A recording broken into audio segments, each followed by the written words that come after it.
Hey guys, Dr. Joel here. Welcome to a little bit of a talk here on hypothyroidism. Guys, there's so many people that are on thyroid medication. They still feel terrible and they're trying to figure out what to do to help get their thyroid functioning better. We're going to talk about a couple different scenarios. We're going to talk about a couple different reasons why you feel terrible. And we're going to talk about what you can do to address some of these issues. So let's jump into it.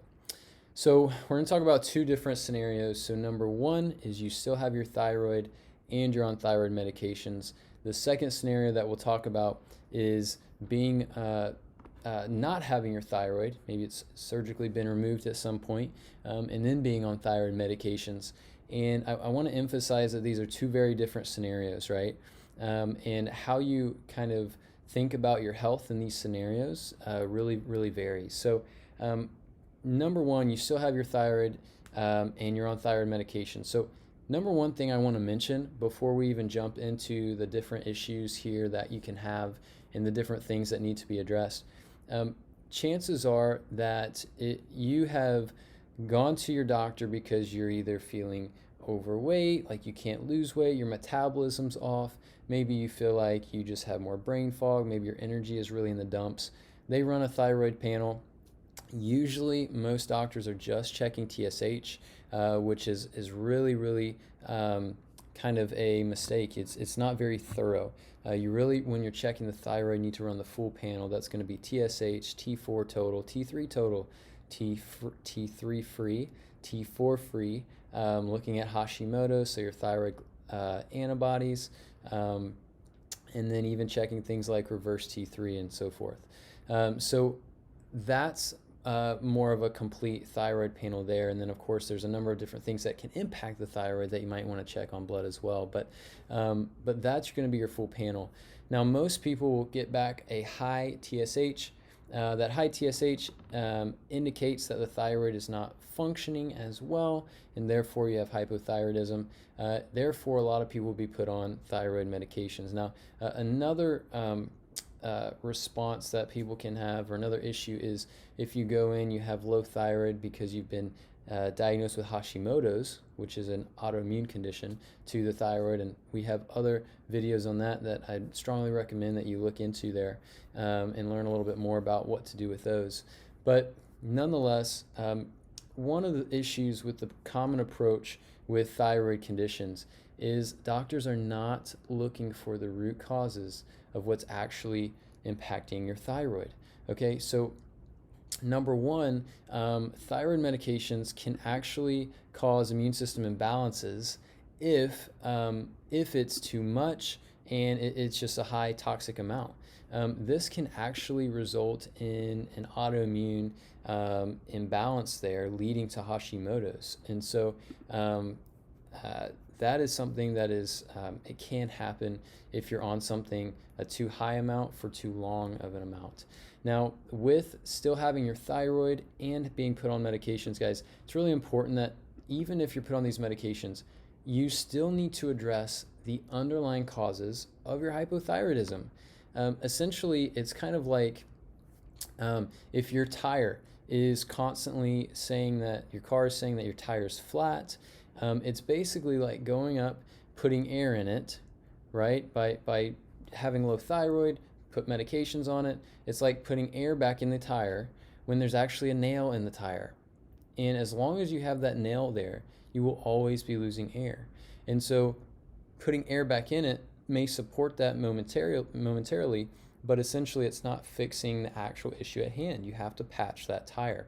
Guys, in the same way with any kind of thyroid issue, any kind of thyroid condition, especially with hypothyroidism, you have to figure out what's causing these different issues.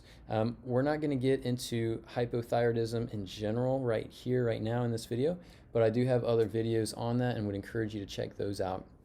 So regardless, with the medications, you still have your thyroid, you still need to address the underlying causes, and we really shouldn't kind of see past that, because those issues will affect other things and come up in other ways eventually. Thyroid medications, if you're on too much, can cause stress to your liver and your gut health. One of the things that we'll see is if your body is not receiving these medications well, or if your detox pathways are not working well, you actually have a buildup of these medications, and it can happen with the synthetic ones as well as the more natural ones, but you can still have a buildup with the liver, and it can impact your gut health as well and lead to other issues. And then the last thing I want to mention is thyroid medications. If they're too high, it can lead to something called hormone resistance. Okay, this is the main reason why you're on thyroid hormone medication and your thyroid is still struggling. It's why when your doctor has increased your thyroid medication, it actually made you worse. It's because it increased your hormone resistance. So what that means is basically if your cells are not receiving and utilizing the hormone as well as they need to, if you increase that medication dosage, which is usually one of the most common approaches in healthcare, if the thyroid struggle, hey, give it more, right? Because more is always better. More is not always better. We have to look at function, and we have to understand what the body is doing. But if you continue to push more and more and more, your cells will literally become resistant to it, won't be able to receive it, won't utilize it, and you'll actually make your thyroid hypothyroidism worse. So it's really, really important, guys, again, to get back to those underlying root drivers, really understand what's causing this hypothyroidism in the first place. If you can address that, then you can support your thyroid, allow it to heal itself, and get your energy back, start losing that weight, increase your metabolism, get that brain function back, improve that hair loss or that thinning hair, improve the dry skin, all those different low thyroid issues. Now, this is if you still have your thyroid. Let's talk about if you don't have your thyroid. So you no longer have your thyroid. I'm going to move myself up here. If you no longer have your thyroid, you have to be on thyroid medications. There's really no way around it. I know some people have tried kind of thyroid desiccated tissue, and I know that there's some people that have had really good success with that. But essentially, with this kind of scenario, too much thyroid medication can cause stress to your immune system, liver, and gut health, just like in the previous case. So this doesn't change so much. Now, you have to make sure that the dosage is really good and healthy, and you also have to make sure that you are converting it properly. So one of the things that's really important with when you don't have your thyroid and you're on medications is to address your T4 to T3 conversion problems. Now remember, the thyroid naturally makes T4, okay? It's roughly 97% T4, 3% T3. Now T4 is not active, it's not your active thyroid hormone, T3 is. So what happens is your T4, 97% made by the thyroid, goes to your liver, about 60% of it there is converted into T3. It goes to your gut health, it goes to your kidneys and some other surrounding tissues. Okay, and so if you have, if you're on medication, and a common one is Synthroid, right? And there's really like a huge Synthroid epidemic, one of the most prescribed medications out of them all. And Synthroid is primarily T4. And sometimes they can make mixes that have a little bit of T3, but it's majority of the time it's only T4. That T4 has to be converted. And so if you take the Synthroid, it may help a little bit with some different things, but if you're taking too much, more will actually throw you into a sympathetic response. Your body will be in that fight or flight stage where you feel like your body's in survival mode. It's not healing. You're ran down, exhausted, stressed, all these different things. So you have to really figure out, number one, are you converting that into T3? Number two, is it too high? And what does that utilization look like with those hormones? Now, the last thing, of course, I've mentioned multiple times, but you have to address any hormone resistance. So there's different things like inflammation, infections, heavy metals. All those different things can impact your cell's ability to receive this hormone and utilize it as best as possible. Now, addressing those underlying issues is really important. That's fairly complicated, but if you know that you have some kind of issue with inflammation, you have some kind of issue with your blood sugar, you have some kind of issue with maybe infections or heavy metals, if you know you have some kind of health issue apart from your thyroid, chances are it's impacting your body's ability to receive and utilize those hormones. So I'd strongly recommend, if that's you, to look into those things and check those things out and how to address those things. Now, on the other hand, remember that thyroid utilization is really, really important with these thyroid medications to make sure your cells are taking them in. So address those underlying issues.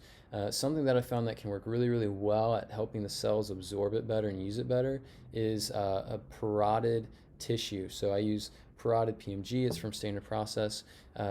Taking that with your day-to-day things can really help with absorbing that and utilizing that better. So that is something to consider, something to talk about with your thyroid specialist, your functional medicine practitioner, and really help your body utilize those things better. Now, I'm going to go back just a second here because I want to talk about these things. You still have your thyroid. You've got to address those underlying issues. So chances are your thyroid, if you have Hashimoto's, your immune system's attacking your thyroid. Your thyroid's never going to function well until you balance out your immune system. I have other videos that kind of dig into that, so check those out. Now, if you have nutrient deficiencies, if you have inflammation, if you have high cortisol, all of these issues, again, I talk about these in other hypothyroid videos. If you have any of these issues, they're going to suppress your thyroid. You're not going to make enough T4. If you have a zinc, zinc or selenium deficiency, you might not be able to turn your T4 into T3. Same thing if you have a liver or gut or kidney issue, you might not be able to turn that T4 into T3, and so you can have a conversion issue. Regardless, I always encourage patients that if you still have your thyroid, you want to support it as best as possible, and you want to make sure to address those underlying issues. I've worked with patients in the past where they've wanted to get off their thyroid medications, and basically I step in, co-manage with their thyroid endocrinologist, and essentially just help the patient support them naturally, address those underlying issues, support the thyroid naturally, and then as their thyroid improves and increases naturally and heals itself, their endocrinologists and them work together to get off their thyroid prescriptions. Now, not all patients want to do that, but for the patients that do, you really have to support your thyroid and get that functioning up in order to really make sure your metabolism is good, your brain function is good, your energy is good, all those different things. So guys, I hope that you have enjoyed this video. Reach out, connect, comment. Would love to hear from you, and obviously let us know if you have any questions. Thanks for joining this video here with us. Check out our other videos that vary from all kinds of different health issues and topics, and check out our other thyroid videos. And guys, I hope these have been helpful for you. Thanks for joining us, guys, and we will see you in the next one.